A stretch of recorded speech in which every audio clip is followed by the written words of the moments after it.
गोरेगावमधल्या music concert दरम्यान ड्रग्सच्या ओव्हरडोसनं झालेल्या मृत्यू प्रकरणात नेस्को सेंटर अधिकच अडचणीत आलंय. नेस्को सेंटरमध्ये याआधी झालेल्या टेक्नो म्युझिक कॉन्सर्टमध्येही ड्रग्सचं सेवन झाल्याचं तपासात उघड झालंय. त्यामुळे ड्रग्सचा पुरवठा करणाऱ्यांचं मोठं रॅकेट नेस्को सेंटरमधल्या कार्यक्रमात सक्रिय असल्याचं प्रथमदर्शनी दिसून येत असल्याचं मुंबई पोलिसांचं मत झाल्याची सूत्रांची माहिती आहे.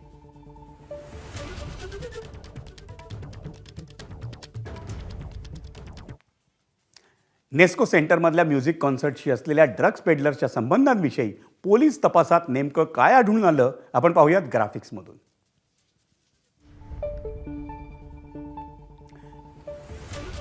आयोजकांच्या सहकार्याविना ड्रग्स पेडलर्स कार्यक्रमात घुसू शकत नाहीत असा मुंबई पोलिसांचा कयास आहे.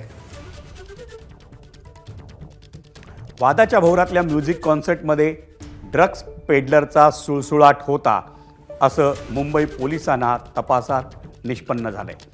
नेस्कोतल्या कार्यक्रमांमध्ये ड्रग पेडलरच्या सुळसुळाटाची ही पहिली वेळ नाही असंही त्या तपासात दिसून आलं. नेस्को सेंटरमध्ये याआधी आयोजित कार्यक्रमात मोठ्या संख्येनं ड्रग पेडलर्स उपस्थित होते. ड्रग्स पुरवल्याच्या आरोपाखाली अटक करण्यात आलेला विनीत गेरेलानी हा कॉन्सर्टमध्ये उपस्थित होता.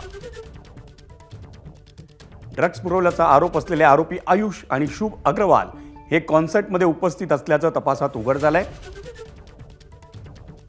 आणि अटक झालेल्या ड्रग पेडलरचा अटक झालेल्या आयोजकांशी संबंध असल्याची शक्यता आहे.